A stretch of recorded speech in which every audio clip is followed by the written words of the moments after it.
सिया राम जय जय राम सिया राम जय जय राम। बिन सत्संग विवेक न हुई और राम कृपा बिन सुलभ न सोए। सत्संग के लिए विवेक, विवेक के लिए सत्संग चाहिए। बिना सत्संग के विवेक की प्राप्ति नहीं होती। ऐसा गोसाई जी लिखते हैं। तो क्या कहेंगे सूत जी महाराज, क्या जवाब देंगे वो बाद में सुनेंगे। पहला प्रश्न है विवेक किससे मिले, और दूसरा प्रश्न पूछा महाराज हमारा चरित्र सुंदर कैसे हो। ई घोरे कलौ प्रायो जीवा शाश्वता मगतः क्लेशाक्रान्तस्य तस्यैव सोधने किं परायणम्। चरित्र की प्राप्ति, चरित्र की शुद्धि कैसे हो, आचरण की पवित्रता कैसे आए। क्योंकि हर व्यक्ति आचरणहीन हो। 8 से लेकर 60 वर्ष तक का व्यक्ति जहां देखो भोगों में डूबा है, उसे अपने पद का ज्ञान नहीं, उसे अपने कद का ज्ञान नहीं, उसे अपने चरित्र का ज्ञान नहीं, उसे अपने आचरण का भान नहीं। हर व्यक्ति भोगों में डूबा रहता है, चरित्र छोड़ दिया है, चरित्र की पूजा नहीं करता, आचरण की पूजा नहीं करता। आचरण किससे सुधरे, यानी पहली आवश्यकता विवेक और दूसरी आवश्यकता है चरित्र। इसलिए तो अंग्रेजी का कोई विद्वान कहता है wealth is lost, nothing is lost, time is lost, something is lost, character is lost, everything is lost. पैसा गया कुछ नहीं गया, कोई बात नहीं और कमा लेंगे। टाइम गया तो कुछ गया, क्योंकि आज 9 तारीख है, शनिवार है, दिसंबर का महीना है, 2023 सन है। ये हमारे जीवन में दोबारा नहीं आएगी, हमारे जीवन में आएगी नहीं दोबारा। इसलिए टाइम गया, आज का जो समय निकल गया वो जीवन में दोबारा नहीं मिलेगा। तो कुछ चला गया, लेकिन चरित्र चला गया, कैरेक्टर चला गया, तो सब कुछ चला गया। इसलिए कुछ भी होकर हमें अपने चरित्र की रक्षा करनी चाहिए। मनु भगवान कहते हैं आचार्य परम धर्म है, आचरण ही जीवन का सबसे बड़ा धर्म है। जी जी, चरित्र की शोभा सबसे बड़ी शोभा है। और भारत देश में चरित्र पूजे जाते हैं, चित्र नहीं पूजे जाते हैं। भारत देश में चित्र की पूजा नहीं होती। गोरा है कि काला है, रूपवान है कि कुरूप है, ये महत्वपूर्ण नहीं है। महत्वपूर्ण है उसका चरित्र कैसा है, उसका आचरण कैसा है, उसका व्यवहार कैसा है। इसलिए चरित्र कैसे सुधरे, दूसरी चीज। और तीसरी, श्रेयसां यद भवेत श्रेयो पावनानां च पावनम् कृष्ण प्राप्ति कर्म साधनं तद्वदाधुना। हे प्रभु, भगवत प्राप्ति कैसे हो, भगवान की प्राप्ति कैसे हो। सो तीनों प्रश्न सुने। सबसे पहले विवेक, दूसरी चीज चरित्र, तीसरी चीज परमात्मा। इन तीनों की प्राप्ति का उपाय बताओ। सूत जी महाराज ने कहा इन तीनों की प्राप्ति का एक ही उपाय है, वो है श्रीमद् भागवत कथा। जो 7 दिन नियम से भागवत कथा सुन लेते हैं, संयम से भागवत कथा सुन लेते हैं, ध्यान से श्रद्धा से भागवत कथा सुन लेते हैं, और सुनकर उसकी अच्छाइयों को, उसके सिद्धांतों को, उसकी शिक्षाओं को जीवन में उतार लेते हैं, उन्हें तीनों की प्राप्ति हो जाती है। उन्हें विवेक की प्राप्ति हो जाती है, उनका चरित्र सुंदर बन जाता है, और उन्हें परमात्मा की प्राप्ति हो जाती है। बोलो बाकी बिहारी लाल की जय, राधा सरकार की जय। लेकिन सुत जी ने कहा कि सुनो, ये भागवत हर किसी को प्राप्त नहीं होती। भाग्यहीन बहुजन्म समर्जितेन सत्संगमं च लभते पुरुषो यदा वै अज्ञानहेतुकृतमो मदान्धकारो न संविधाय तदोदयते विवेका। जब कोई कोई जन्मों के भाग्य फलीभूत होते हैं तब कहीं जाकर भागवत कथा काम में पहुंचती है। नहीं तो भागवत कथा देवताओं को भी दुर्लभ है। जोर से बोलो जय श्री कृष्णा। सत्य भाषा आपकी समझ में आ रही है क्या?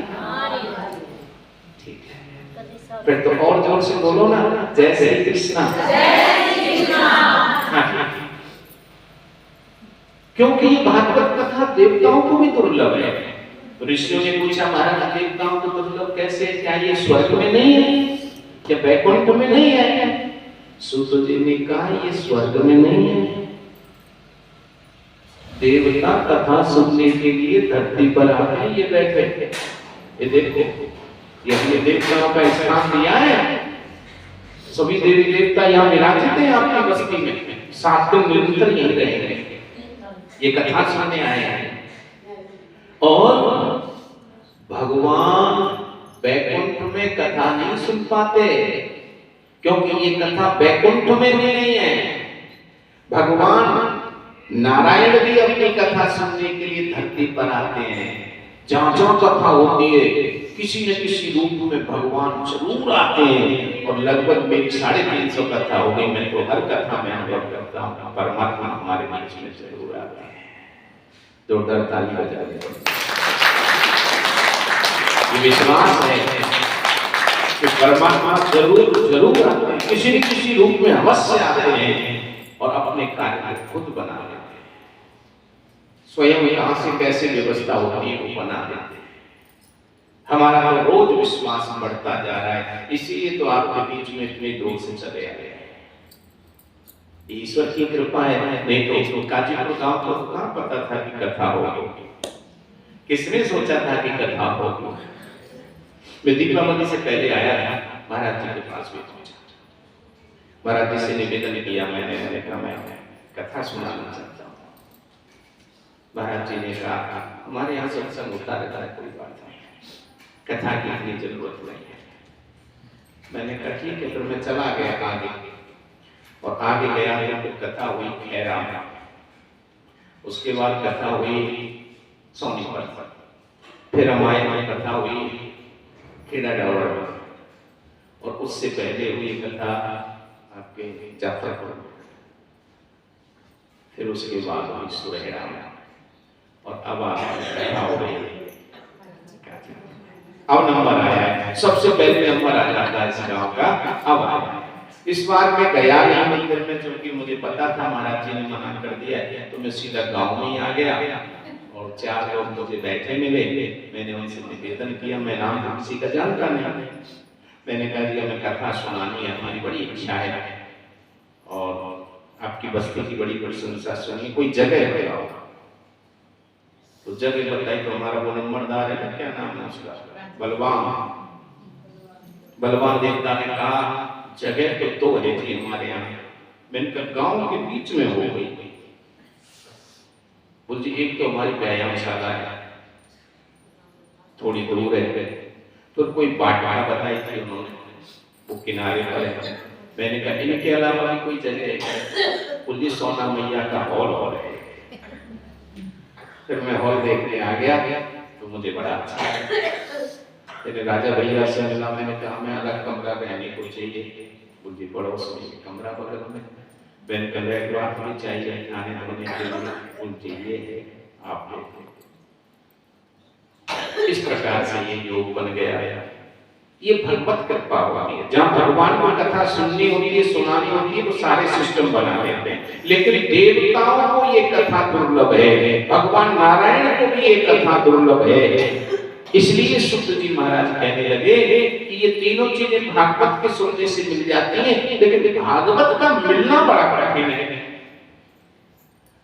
तो सौनक नाम के ऋषि ने पूछा जी देवताओं को भी दुर्लभ कैसे है? जोर से बोलो जय श्री कृष्ण। ना जी एक बार और जोर से मेरे साथ बोलो, बांके बिहारी लाल की जय। तो एक बार क्या हुआ, सूत जी कहने लगे कि राजा परीक्षित को श्राप लग गया, आज के 7वें दिन तुझे तक्षक नगर से। राजा परीक्षित अपनी मुक्ति का उपाय करने के लिए हरिद्वार में गंगा के किनारे पहुंचे। जो गंगा के किनारे पहुंचे तो महामुनि सुखदेव राजा परीक्षित को भागवत कथा सुनाने लगे। राजा परीक्षित के डसने से, तक्षक के डसने से राजा परीक्षित की हानि न हो, राजा परीक्षित का मोक्ष हो जाए, इसलिए महामुनि सुखदेव राजा परीक्षित को कथा सुनाने की तैयारी करने लगे। उसी समय देवता अमृत का कलश लेकर और सुखदेव मुनि के पास पहुंच गए। सुखदेव मुनि से हाथ जोड़ के निवेदन किया कि हे महामुनि सुखदेव, एक काम करो, ये अमृत का कलश तो आप ले लो और इसके बदले भागवत कथा हमें दे दो। आप राजा परीक्षित को तक्षक नाग के डसने से बचाना चाहते हो ना, तो बड़ा सीधा उपाय है, इस कलश में से थोड़ा सा अमृत राजा परीक्षित को पिला दो, फिर एक तक्षक क्या हजारों तक्षक भी डसेंगे ना, तो अभी राजा परीक्षित का कुछ नहीं होगा और वो सीधा स्वर्ग हो जाएगा, अमर हो जाएगा। महामुनि सुखदेव ने कहा, देवताओं, आपका अमृत कलश को ऐसे समझो जैसे किसी शीशे का टुकड़ा पीस और मिला, और भागवत कथा ऐसे समझो जैसे कि सूर्य की मणि।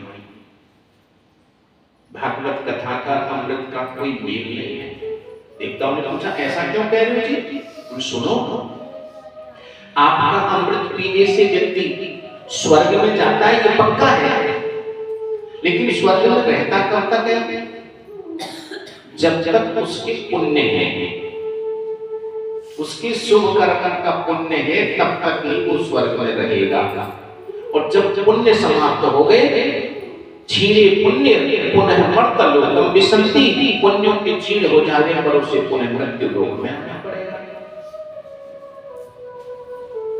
देवताओं ने पूछा, फिर आपका भागवत क्या करता है? बोल, सुनो, हमारा भागवत स्वर्ग नहीं जा भेजता, हमारी भागवत कथा को जो ध्यान से सुनता है और सुनाता है, वो स्वर्ग में नहीं जाता, वो सीधे बैकुंठ जाता है। और जैसे धरती पर बहने वाली नदी समुद्र में मिलकर समुद्र बन जाती है, समुद्र में मिलने से पहले गंगा, यमुना, सरस्वती, कावेरी, नर्मदा सब अलग अलग दिखती हैं, लेकिन समुद्र में मिलने के बाद समुद्र बन जाता है, उनका मीठा पानी खारा हो जाता है। ठीक ऐसे ही जैसे नदी समुद्र में मिलकर समुद्र बन जाती है, ऐसे ही भागवत सुन के व्यक्ति बैकुंठ जाता है और बैकुंठ में जाकर भगवान में मिल जाता है, उसका जन्म मृत्यु का चक्र छूट जाता है। ये भागवत की विशेषता है, इसलिए भागवत अति दुर्लभ है और बैकुंठ में मिली है। देवताओं ने सोचा, ये तो बड़ी बात है, विश्वास नहीं हुआ देवताओं को, जो परीक्षा लेने के लिए सीधे ब्रह्मा जी के पास आए। ब्रह्मा जी, बताओ क्या सचमुच भागवत कथा अमृत से भी श्रेष्ठ है? ब्रह्मा जी ने कहा, प्रत्यक्ष किम प्रमाण? भाई प्रत्यक्ष के सामने प्रमाण क्या चाहिए, देख लेते। राजा परीक्षित को कथा सुनाई जा रही है, 7 दिन बाद क्या परिणाम होगा देख लेते हैं। जैसे महामुनि सुखदेव ने राजा परीक्षित को 7 दिन कथा सुनाई और कथा के श्रवण से राजा परीक्षित का मोक्ष हो गया। राजा परीक्षित भगवान नारायण के रथ पर बैठ के सीधा बैकुंठ चला गया। देवताओं को आश्चर्य हुआ और देवताओं ने कहा कि सचमुच भागवत कथा दुनिया के सभी शास्त्रों से श्रेष्ठ है, भागवत कथा का अमृत से भी श्रेष्ठ है।